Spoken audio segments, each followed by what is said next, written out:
जय श्री कृष्णा, नमस्कार, स्वागत है आपका हमारे चैनल में। देखिए, जैसा कि हम जानते ही हैं कि मोहिनी एकादशी का व्रत वैशाख मास के शुक्ल पक्ष की एकादशी को रखा जाता है। इस व्रत के महात्म्य के बारे में पद्म पुराण में बताया गया है कि इस व्रत को करने से व्रती को इस जन्म के साथ ही अपने पिछले जन्म के पापों से भी मुक्ति मिलती है। इस व्रत को करने वाले के लिए व्रत की कथा को पढ़ना या सुनना बहुत ही जरूरी होता है। तो आइए सुनते हैं पद्म पुराण में बताई गई मौनी एकादशी की व्रत कथा। युधिष्ठिर ने पूछा, हे जनार्दन, विशाख मास के शुक्ल पक्ष में किस नाम की एकादशी होती है, उसका क्या फल होता है तथा उसके लिए कौन सी विधि है। भगवान श्री कृष्ण कहने लगे, हे धर्मराज, मैं आपसे एक कथा कहता हूँ जिसे महर्षि वशिष्ठ जी ने श्री रामचंद्र जी से कही थी।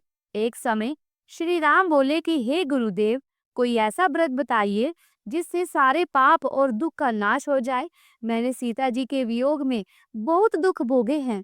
महर्षि वशिष्ठ जी बोले, हे राम, आपने बहुत ही सुंदर प्रश्न किया है। आपकी बुद्धि बड़ी ही शुद्ध तथा पवित्र है। आपका नाम स्मरण करने से मनुष्य पवित्र और शुद्ध हो जाता है।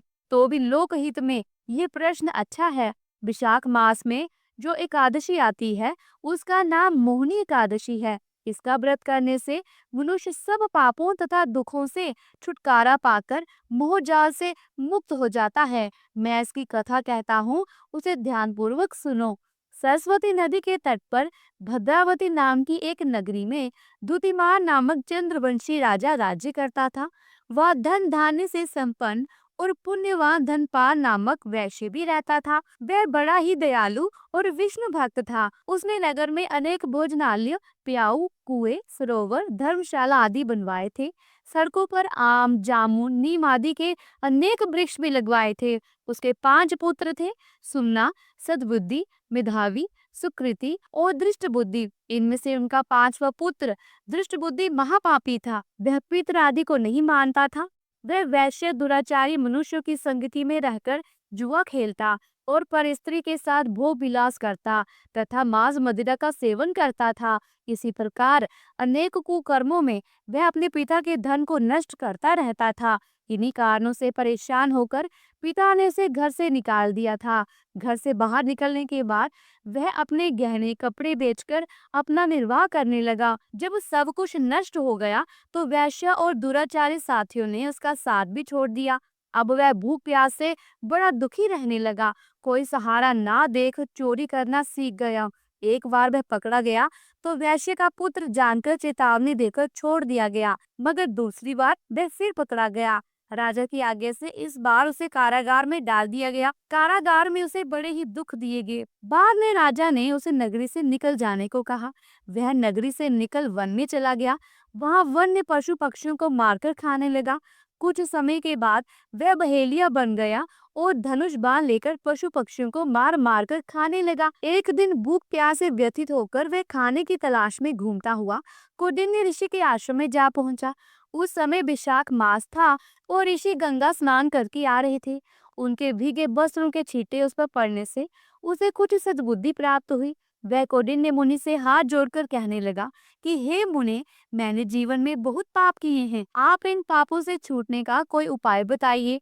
उसके दीन वचन सुनकर मुनि ने प्रसन्न होकर कहा कि तुम वैशाख शुक्ल की मोहिनी नामक एकादशी का व्रत करो, इससे समस्त पाप नष्ट हो जाएंगे। मुनि के वचन सुनकर वह बड़ा ही प्रसन्न हुआ और उनके द्वारा बताई गई विधि के अनुसार व्रत किया। हे राम, इस व्रत के प्रभाव से उसके सब पाप नष्ट हो गए और अंत में वह गरुड़ पर बैठकर विष्णु लोक को गया। इस व्रत से मोह आदि सब नष्ट हो जाते हैं। संसार में इस व्रत से श्रेष्ठ कोई व्रत नहीं है। इसके महात्म्य को पढ़ने से अथवा सुनने से 1000 गोदान का फल प्राप्त होता है। तो बोलिए विष्णु भगवान की जय, माता लक्ष्मी जी की जय। तो ये थी मौनी एकादशी पर सुनी जाने वाली व्रत कथा। तो दोस्तों, उम्मीद करती हूँ कि वीडियो में दी गई जानकारी आपके लिए उपयोगी होगी। अगर वीडियो अच्छी लगी है तो वीडियो को लाइक और शेयर करना तो बिल्कुल ना भूलिएगा। और हाँ, एक बात और, अगर आप चैनल पर पहली बार आए हैं तो ऐसे ही हिंदू सनातन धर्म की व्रत कथाओं, पूजा विधि, व्रत आदि के बारे में जानने या सुनने के लिए हमारे चैनल को सब्सक्राइब करके बेल आइकन के बटन को जरूर प्रेस कीजिएगा। इससे ये होगा कि जो भी नई वीडियो मैं अपलोड करूंगी वे सही समय पर आप तक पहुंच जाएगी। जल्दी मिलती हूँ एक नई धार्मिक भरी वीडियो के साथ। तब तक के लिए प्रेम से बोलिए राधे राधे।